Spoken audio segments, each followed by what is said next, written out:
भाई इच्छा तो हमारी भी थी कि हाईवे के बगल में मिल जाता एक लैंड, लेकिन यहां तो हमारी ही बैंड बजा गया न्यूजीलैंड।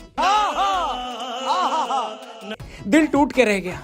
आपका तो पता नहीं, लेकिन जब जब टीम इंडिया पिछले 10 सालों में आईसीसी ट्रॉफी हारती थी तो मैं अपने आप को पता है कैसे दिलासा देता था कि कम से कम अपने घर में टेस्ट सीरीज तो हम लोग नहीं हारते। पिछले 12 सालों में एक भी होम सीरीज न हारने का जो रिकॉर्ड, ये मेरे दिल के बेहद करीब था। लेकिन जिस तरह शीशा और दिल टूट जाता है उसी तरह रिकॉर्ड भी टूट ही जाता है दोस्तों। टीम इंडिया अपने घर पर 12 साल बाद सीरीज हार गई, और हालांकि ये सीरीज हारने से बहुत कुछ ऊपर नीचे हुआ है, लेकिन घर पर अनबीटेबल होने का गुरूर टूटना, इसने ऐसी चोट दी है कि कोई बैंडेड भी ठीक नहीं कर पाएगा। धोनी राज में शुरू हुआ ये रिकॉर्ड कोहली ने भी कायम रखा, लेकिन रोहित इसको बचा नहीं पाए। कई लोग तो उन क्रिकेट फैंस को तलाश रहे हैं जो जीजी एरा के नाम पर धनिया बोए हुए थे।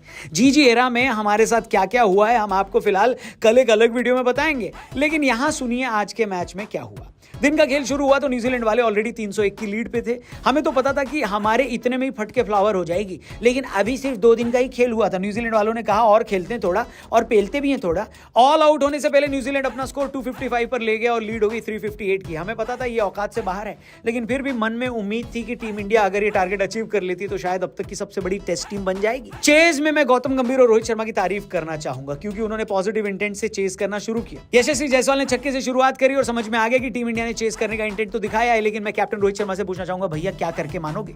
पिछली बार तो लोगों का गुस्सा राहुल पर निकल गया था, लेकिन अब की बार आपको ही लपेटा जाएगा, और लपेटा जाना भी चाहिए। रोहित शर्मा एक बार फिर सस्ते में निपट गए। हालांकि लंच तक आते आते टीम इंडिया ने 358 में से 81 रन बना लिए थे और ये टेस्ट मैच इंटरेस्टिंग बन गया था।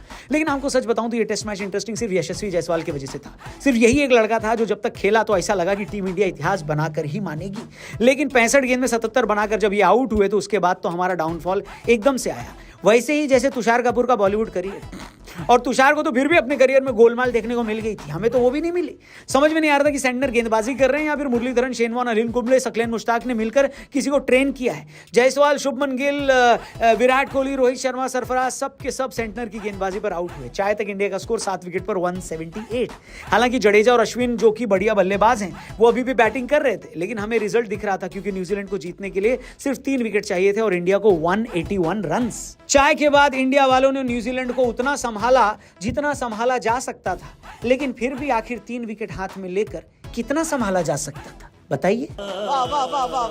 जडेजा ने पहले इनिंग की तरफ फाइट बैक किया, आकाशदीप ने बढ़िया साथ दिया। आकाश ने जब 23वीं गेंद पर अपना खाता खोला तो तालियों से जनता ने भी उनकी हौसला अफजाई करी, लेकिन एक बड़े सदमे से पहले होने वाले लाइट मोमेंट्स थे ये सब, भाई साहब बता रहा हूं मैं आपको। अल्टीमेटली न्यूजीलैंड ने 113 रन से मैच जीत लिया। पहली इनिंग में मिली 103 रन की लीड हमें भारी पड़ गई और इसी के साथ हमारे घर के घमंड को तोड़ दिया गया।